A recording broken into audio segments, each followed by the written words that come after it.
What's up, you beautiful people? Welcome back to Trey's Trades. How are we doing today? It's your boy, Trey. Obviously, I think that's my name. Coming back here again to give you guys a little bit of an update on some really freaking cool DD that has come out here. And I'm just going to walk you through as quickly as we can some really awesome, crazy policies that could, I shouldn't even say policies, but I should say rulings that could potentially move AMC stock in a good direction. So we're going to dig you through this.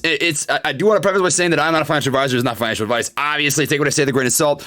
So let's just dig into the video. Save you guys some time. This is Majin Vegeta. As always, every freaking video, we got to drop a freaking ape, a monkey baby. And this is Vegeta, the prince of all Saiyans in his Majin form. I was too lazy to draw the legs, but I just figured I'd drop something as always to, represent the freaking gorilla gang, all the apes, silverbacks, orangutans, and gorillas out there, baby. So let's just dig into this video. It's going to be about AMC liquidity. So let's just dig straight into this. So the specific piece that we're working with right here, I've got two different sources that I'm using. This is coming straight from the SEC website. This is a staff statement on fully paid lending, and then I've got a FINRA report as well. So this is coming straight from the SEC, the Securities and Exchange Commission.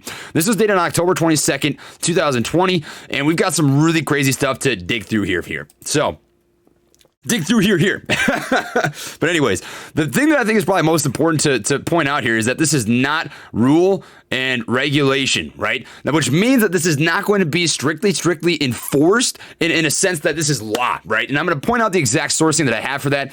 This staff statement represents the views of the staff. It is not a rule, regulation, or statement of the commission. The commission has neither approved nor disapproved the content of this statement. The statement, like all staff statements, has no legal force or effect. It does not alter or amend applicable law and creates no new or additional obligations for any person, meaning that these guys will not be held legally responsible, right, for their actions if this does not get met.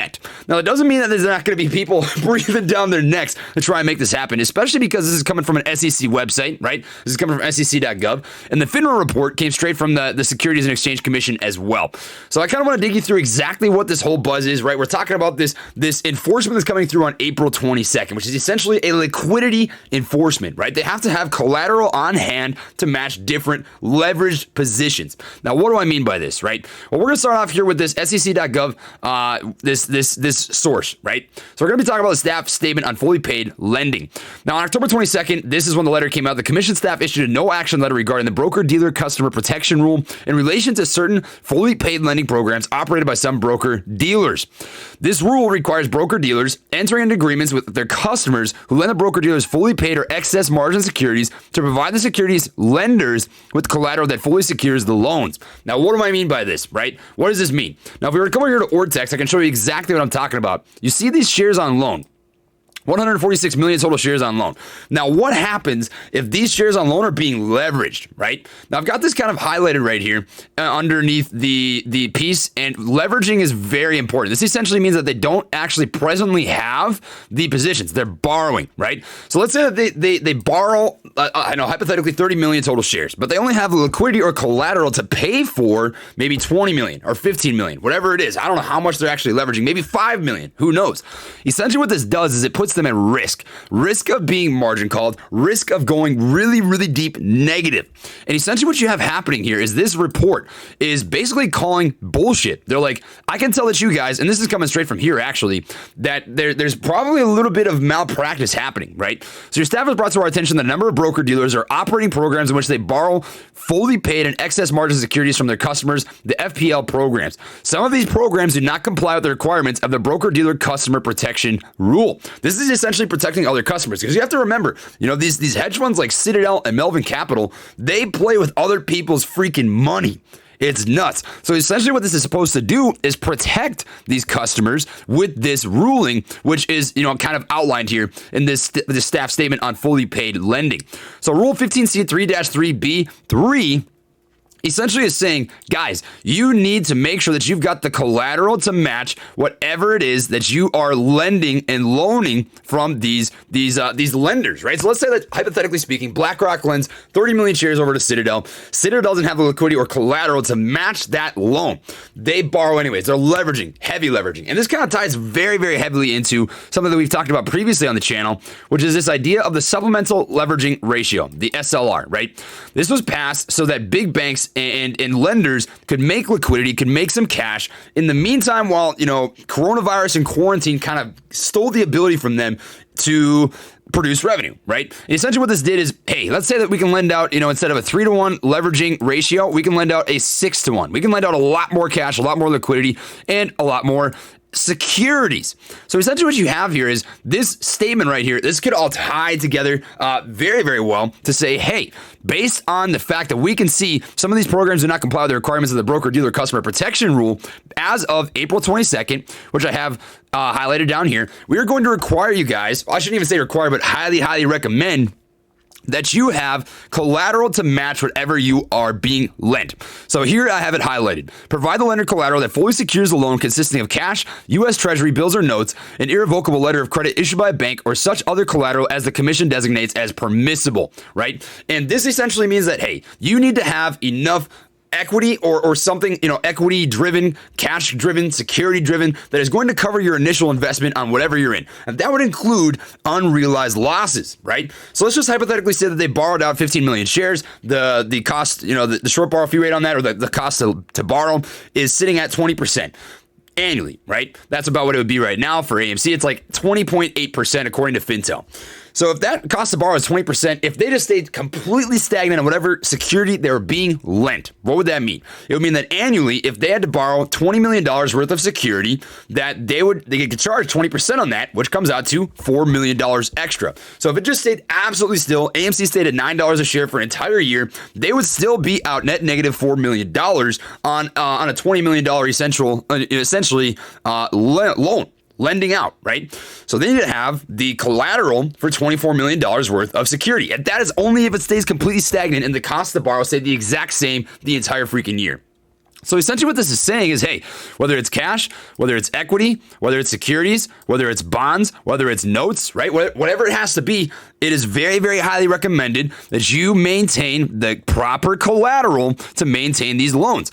And essentially that is what this FINRA report is pounding through, right? So mark the loan to market not less than daily and provide additional collateral as necessary to fully collateralize the loan. Mark the loan to market not less than daily, meaning that they have to mark this loan daily. They need to stay up on this stuff. They're going to make sure, and this is key wording right here, provide additional collateral as necessary. As necessary, provide additional collateral, right? So let's just hypothetically talk about Citadel, who was down, I think it was Citadel, it was either them or Melvin Capital, down 49% Q1, right? They just lost a crap ton of money. And that's not even considering their unrealized losses, the positions that they haven't closed in AMC or GameStop, right? Essentially what this is saying is, hey, every single day that you need to pop up more collateral to maintain your position in a stock, you need to make that happen, right? Pop up that collateral. Make sure that you are staying up to date, that you are not sitting in a position where you're negative and can't pay on your loan, right? To fully collateralize the loan.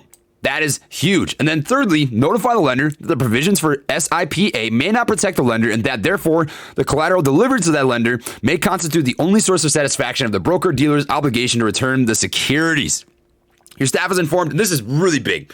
Your staff has informed division staff that some broker-dealers operating FPL programs have not turned over the collateral physically to the lender and therefore retain control over the collateral that is used to secure their borrowings of fully paid and excess margin securities. You know what that's saying? We see you guys. We see you guys not doing what you're supposed to do, which is why we are creating this specific SEC fully paid lending staff statement. This is massive, right? The only thing that I don't necessarily like about this is that it's not a rule or regulation, meaning that they're not going to be held by law. It's not going to be a law-binding statement saying, hey, if you don't do this, you can be held legally responsible, but it is going to be enforced on April 22nd. They made that clear as day, saying, hey, it is very, very highly recommended. Essentially, like, hey, if you don't hold true to this, we're going to find some way to probably ding you for it, right? Now, where does this all go? Where does this all kind of tie together? So coming back to this SLR, this over leveraging, the idea that the stock market is being probably pretty heavily shorted based on bond repos, based on the fact that you've got heavy shorting in AMC, GameStop, a whole bunch of different securities across the stock market, right? There's a good chance that this is tied together and that this staff statement on fully paid lending is saying, look, we know that you are freaking gambling. You're gambling. So what we're going to make you do is make sure you are matching that collateral. You need to make sure that you are not putting yourself in a situation where you are putting yourself at risk and your customers at risk. So what's the TLDR here, right? Over leveraging, right? They need to make sure if they're going to over leverage that they have the collateral to make that match, right? They need the collateral on these risky loans and these risky securities. And if they don't, you know what's probably going to happen? Margin calls. Because guess what? The people that are getting lent these loans, these shares, whatever it might be, if it's just liquidity, if it's shares, if it's XYZ, they're probably going to get margin calls from whoever the lender is, usually banks or brokers. Right? What happens with margin calls? Margin calls lead to liquidation or covering. So if you have a short position, what does that mean? It means that you have to buy back your shares if you sold into the market, right? They're going to make you buy back whether it's higher or whether it's lower. You know what that causes, don't you? You know what that causes, don't you? That's a short squeeze, baby. Now, I'm not saying that April 22nd is going to be the day this all goes down, but nonetheless, you can see all these pieces falling into place, right? We talked about the SLR way back in the day. We said, look, this is a big deal. And when this gets cracked down on, once this expires, once they start really cracking down on this leveraging, they make you put up the collateral. You were going to see banks and hedge funds get liquidated. And it's been happening. It's been happening. There's so many pieces falling into place right now that are all connecting this freaking interweb of crazy rulings, filings, short data, XYZ, all these things that tie together, and it's making moves, right? So they're going to make people cover, which is going to move the stock.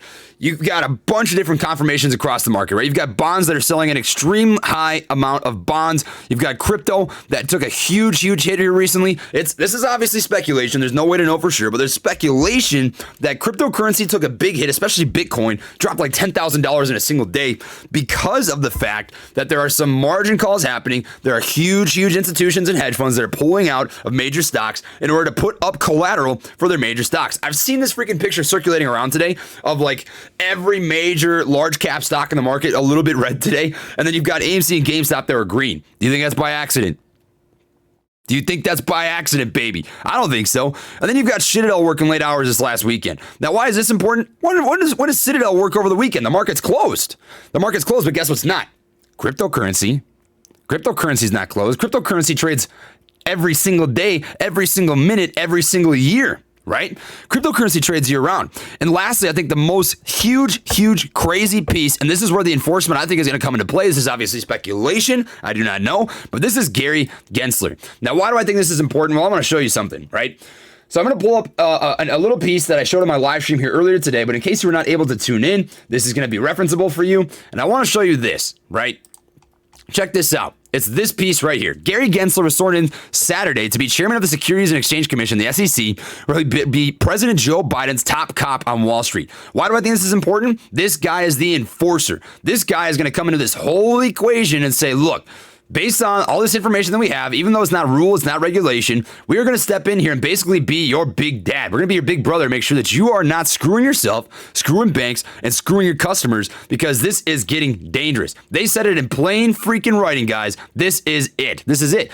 Your staff has informed division staff that some broker-dealers operating FPL programs have not turned over the collateral physically to the lender, and therefore retain control over the collateral that is used to secure their borrowings of fully paid and excess margin securities. You know what this is saying? This is essentially saying you guys are not holding up. You guys are not putting up collateral. You guys are putting yourself at risk. This is the rules and regulations that we're going to put in place since you guys are playing stupid games. You play stupid games, you win stupid prizes. And guess what? This goes into place on April 22nd, 2021. Now, I really want to double down on this. This is not something that is going to be held up by rule, regulation, or statement of the commission, right? So there is this off chance that they decide to say, you know what, screw this, since I'm not going to be held legally responsible, has no legal force or effect, it does not alter or amend applicable law, and it creates no new or additional obligations for any person, they may just let it slide, which is why I'm going to say, hey, based on everything that we know, I'm not saying that it's going to go freaking to Pluto this week. I'm not saying AMC is going to go to Pluto. But what I am saying is that this is going to play a piece in the puzzle. There are so many things tying together with all the DD that all the freaking apes out there have done, all the intelligent people on Reddit, Discord, YouTube, yada. It's all tying together. This is huge. This is massive, right? I do not want to understate the importance of the staff statement on fully paid lending. And if I had to sum this up in just a couple of sentences, it would be over leveraging, right? They don't have the collateral for this, which essentially leads to, hey, we're going to crack down on this. You got to have the collateral. If you don't, likely going to get margin called, likely going to lead to short positions getting covered, likely going to lead to squeezes. And guess what? If this doesn't happen, you got Gary freaking Gensler, baby, that got sworn in on a Saturday, which, by the way, hasn't happened since 1973 or 2008. Now, you guys can do the math there. You know why those days are important. That means something to me. That should mean something to you. That's what I've got for this freaking absurd, outrageous, short DD video on the day. Man, this has got to be a new record. I'd never make videos this short, but I wanted to plow through this thing just so I could get it out there. So if you enjoyed the video, please drop a like. It does help support the channel, and consider subscribing if you'd like to see more content like this. Lastly, I have an affiliate link in the description box down below for Webull. This is version 4 for the desktop. Great platform that allows you to start trading at 4 a.m. the pre-market, actually 3 a.m. Central Standard Time. If you use my link, you get 2 free stocks with a $100 deposit. I'll receive a free stock. Great to support the channel, my friends, and if you're not interested, it's totally fine. I just appreciate your support by taking time to watch my videos. I also have a link to the merch store if you want to pick up a George W. mug, a hoodie, a t-shirt, whatever it might be. It's TradeGorillaGang.com. It's in the description box down below. We got some cool stuff in here. And then, obviously, the Discord. If you're looking to check that out, it's $5 a month for a great community of investors. We have a Sunday weekly live stream that we go over different stocks, different tickers. It's about an hour long. We've got a Monday Q&A session. We've got great stock bots in here that give you leading gappers, momentum shifts, news catalysts, insider trading, the whole 9 yards, a lot of great stuff, and a great community. $5 a month if you want to join that. If not, that's cool. I'm straight up chilling. That was what I got for you guys today. Thank you for watching, my friends, my family, my fellow Gorilla Gang apes, apettes, silverbacks, gorillas, and orangutans. Peace out, my friends. Later.